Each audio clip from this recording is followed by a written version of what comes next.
Social media influencer और YouTuber ज्योति मल्होत्रा आखिर जासूस कैसे बन गई? उसने पाकिस्तान के लिए जासूसी कब शुरू की थी?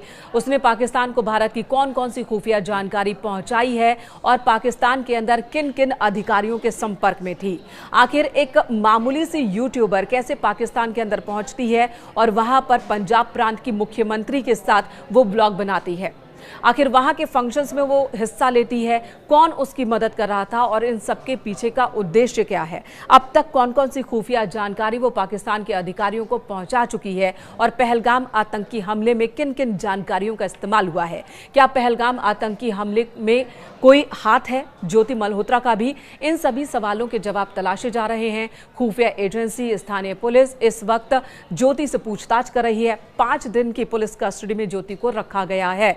ज्योति के साथ ही 3 और गिरफ्तारियां हुई हैं। जी हां, 4 दिन में कुल 4 गिरफ्तारियां हुई और इन चारों पर आरोप है पाकिस्तान के लिए भारत की जासूसी करने का। इन सब की गिरफ्तारी अलग अलग जगहों से हुई है। इन सब से अलग अलग जगहों पर ही पूछताछ हो रही है और फिर इन्हें एक साथ बैठाकर भी पूछताछ की जाएगी। ये तैयारी की गई है सुरक्षा एजेंसियों की ओर से। कौन कौन सी और गिरफ्तारियां हुई है ज्योति के अलावा, ये आपको बता देते हैं। 22 साल के अरमान नामक एक शख्स की गिरफ्तारी हुई और शुक्रवार को ही इसे गिरफ्तार किया गया। इससे पहले बुधवार को पानीपत से एक गिरफ्तारी हुई थी 24 साल के नुमान इलाही की, उससे भी पूछताछ हो रही है। वहीं कैथल से शुक्रवार को 25 साल के देवेंद्र सिंह ढिल्लों की गिरफ्तारी हुई, उससे भी पूछताछ हो रही है। और इन सभी पर एक ही आरोप है कि इन्होंने पाकिस्तान को कई खुफिया जानकारी भारत की मुहैया कराई है। अब किस तरह से ये जासूसी करते थे, इनका इस्तेमाल कैसे किया है पाकिस्तान के अधिकारियों ने, या फिर कह सकते हैं कि आतंकवादियों ने भी, इस मामले की जांच पड़ताल चल रही है। अभी तक की पूछताछ में ज्योति ने जो बातें बताई हैं वो भी बहुत ध्यान देने वाली बातें हैं। ज्योति ने क्या क्या बताया है ये आपको बता देते हैं। हालांकि ज्योति के पिता जरूर कह रहे हैं कि उन्हें इस बारे में कुछ नहीं पता, उनकी बेटी को फंसाया जा रहा है, उनकी बेटी ने कुछ भी गलत नहीं किया है। न्यूज़ 18 के रिपोर्टर से बात करने के दौरान उन्होंने ये बात कही। हालांकि पहले वो कह रहे थे कि जब पाकिस्तान गई थी उनकी बेटी तो बाकायदा पूरे कागजात के साथ गई थी और उन्हें इस बात की जानकारी थी कि उनकी बेटी पाकिस्तान गई है। लेकिन जब दोबारा न्यूज़ 18 के हमारे सहयोगी ने उनसे सवाल जवाब किया तो पिता मुकर गए ये बताने को कि उन्हें इस बात की जानकारी है कि ज्योति पाकिस्तान आया जाया करती थी। लेकिन 1-2 बार नहीं, अब तक 3 बार ज्योति पाकिस्तान का दौरा कर चुकी है और चौथी बार जाने की फिराक में थी।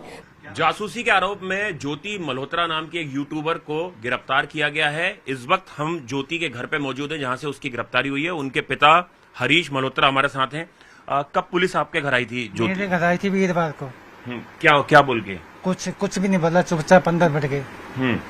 मेरे से तो कोई बात नहीं हुई और पकड़ के ले गई। फिर आपको बताया नहीं क्या आरोप है ज्योति के ऊपर? मेरे को नहीं बताया ना कुछ पता। क्या आपकी बेटी की कहाँ तक पढ़ाई हुई है, क्या करती थी वो? BA कर रखी है। कहाँ से? ये अपने क्या नाम है, कॉलेज है, पता नहीं हिसार से ही? हाँ जी।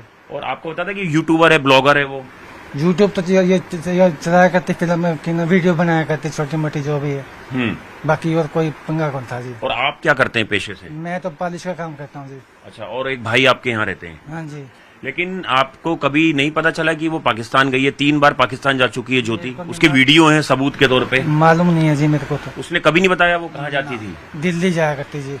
अच्छा, दिल्ली में रहती थी? दिल्ली जाया करती, जब भी जाया करती तो कहती मैं दिल्ली जा रही। उसने कभी नहीं बताया कि विदेश में जो यात्रा की उसने किन किन देशों की? नहीं, मेरे को नहीं पता इस चीज का। वो कश्मीर भी गई थी हाल फिलहाल, अभी उसने कुछ बताया था? ना, मेरे को नहीं पता जी। इतने देशों की यात्रा कर रही है, इतना पैसा कहाँ से आता था? आपने कभी पूछा उसके रहन सहन को लेके? नहीं, मैंने नहीं पूछा जी। उसका बैंक अकाउंट है? बैंक को नहीं है मेरे ख्याल तक। कापी एक होगी उसके पास होगी। अच्छा, उसका बैंक अपना है, सेपरेट अकाउंट उसका? पता नहीं, मेरे को ध्यान नहीं है। तो घर का खर्चा कैसे चलता है आप लोगों का? मेरे भाई की रिटायरमेंट आती है, उससे चलता है। और ज्योति कोई पैसा नहीं देती थी घर में? ना, हम लेते भी नहीं थे। अच्छा, ना कुछ। और ये सारे ब्लॉग वगैरह यहीं से बनाती थी अपने घर से, उसका सिस्टम वगैरह घर पे ही बनाया करती जी। और पुलिस क्या क्या चीजें यहाँ से लेके गई जब पुलिस ने ज्योति को यहाँ से पकड़ा? तो लैपटॉप ले गई है। लैपटॉप? हाँ। और 3 मोबाइल फोन ले गई है। और अंदर पता नहीं क्या क्या सामान ले गए, पता नहीं। तो 3 मोबाइल फोन इस्तेमाल कर रही थी ज्योति? 2 हमारे भाइयों का थे, एक उसका था। अच्छा, एक उसका था। आपको कभी ये शक नहीं हुआ कि वो पाकिस्तान हाई कमीशन के साथ जुड़ गई है, या कभी उसने कोई बताया हो, कभी कोई फोन आते हो? ना किसी का फोन नहीं आया करता। कोई घर में मिलने जुलने उससे आता हो? ना कोई नहीं आया करता जी, पड़ोसी तो आ जाए, बाकी कोई नहीं आया करता। लेकिन आपको क्या लगता है, पूरे देश में उसे गद्दार कहा जा रहा है और एफआईआर में बाकायदा इस बात का जिक्र किया गया है कि वो पाकिस्तान हाई कमीशन के एक दानिश नाम के शख्स से जुड़ती है, भारत की गोपनीय जानकारी ये पाकिस्तान को लीक करती है और अपने यूट्यूब चैनल से पाकिस्तान की छवि भारत में अच्छी दिखाने की कोशिश करती है। आपको लगता नहीं ये गंभीर आरोप हैं आपकी बेटी के ऊपर जो लगे हैं? मेरे को नहीं मालूम जी इस चीज का। क्या आपका क्या कहना, क्या चाहते हैं आप? मेरे तो इंसाफ चाहिए। अपनी बेटी से मुलाकात हुई आपकी जब से वो कस्टडी में? हाँ जी, कल हुई थी। क्या बोल रही है वो? कुछ भी नहीं बोली। कुछ नहीं बोल रही है ना। आपने पूछा तो होगा कि तुमने क्या किया, तुम पे जो आरोप लगे हैं? कुछ भी नहीं बोला उसने। अच्छा, कोई डिमांड आपसे की? ना, मेरे से कुछ डिमांड नहीं करी, वकील करना पड़ेगा इतना। अच्छा, और उसकी दिनचर्या क्या रहती, थोड़ा बताएंगे? कब घर से निकलती थी, कब आती थी, यहाँ कितने टाइम रहती थी आपके पास? मेरे पास तो 24 घंटे रह गए थे। दिल्ली में भी उसका घर था? ना, दिल्ली में नहीं था, केवल यहीं रहती थी आपके साथ। और गाड़ी वगैरह उसके पास? नहीं, स्कूटी है जी एक हमारी। स्कूटी है? हाँ जी। लेकिन जब कई दिनों तक वो घर नहीं आती थी तो आपने कभी पूछने की कोशिश नहीं की कि वो कहाँ पे? हमारे को तो क्या जगह थे, मैं तो दिल्ली जा रही हूँ। अच्छा, नहीं आप कभी पूछते नहीं थे कि कहाँ हो, 3-4 दिन तक अगर नहीं आ रही है, विदेश यात्राएं कर रही है 15-15 दिन 10 दिन की, अगर इस चीज की बात नहीं हुआ करती जी। कभी नहीं पूछा आपने? ना जी। और उसने भी कभी नहीं बताया? मतलब एक बात छुपाई उसने कि पाकिस्तान गई थी, आपसे कभी नहीं बताई उसने? ना, मेरे से नहीं बताई जी। दानिश के साथ उसका नाम बहुत ज्यादा जुड़ा हुआ बताया जा रहा है। दानिश के साथ उसके इंटरनेट के जरिए, फेस चैट के जरिए बातचीत हुआ करती थी। इस बात को उसने भी कबूल कर लिया है। दानिश का नाम उसने अपने फोन में अलग नाम से सेव किया था और अब जो सुरक्षा एजेंसियां हैं ज्योति के फोन पर उन सभी नाम को डिकोड करने में जुटी है जो कि पाकिस्तान के लोगों का नंबर उसने सेव किया है अलग अलग नाम से।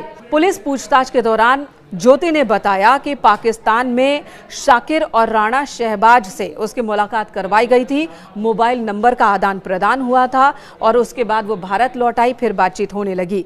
इंटरनेट मीडिया के जरिए ही बातचीत होती थी। परिवार, दोस्तों और किसी दूसरे लोगों को शक ना हो इसलिए वो नाम बदलकर अपने फोन में सेव किया करती थी। यहाँ तक कि शाकिर, जिसके साथ वो सबसे ज्यादा कॉन्टेक्ट में थी, उसका नंबर भी उसने जट रंधावा के नाम से सेव किया था। यानी कि फैमिली को भी शायद इस बात का अंदाजा नहीं रहा होगा कि उनकी बेटी कैसे लोगों से बात कर रही है और क्या बातें कर रही है।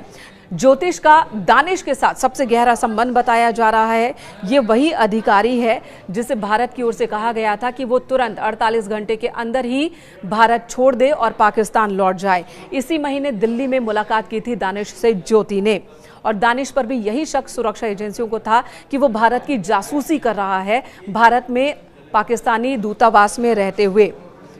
तो इस तरह से कई कड़ियां हैं वो जुड़ रही हैं। ज्योति खुद को अभी बेकसूर बता रही है, उसके परिवार वाले खुद को अनजान बता रहे हैं, लेकिन सुरक्षा एजेंसियां गंभीर आरोप लगा रही हैं और उनका ये भी दावा है कि उनके पास पुख्ता सबूत हैं जिसके बाद ही ये 4 गिरफ्तारियां की गई हैं। और ऐसे में लोग यही कह रहे हैं कि हमें ज्योति जैसी बेटी नहीं चाहिए। भारत के लोग कह रहे हैं कि हमें ज्योति नहीं बल्कि हमें कर्नल सोफिया जैसी बेटियां चाहिए।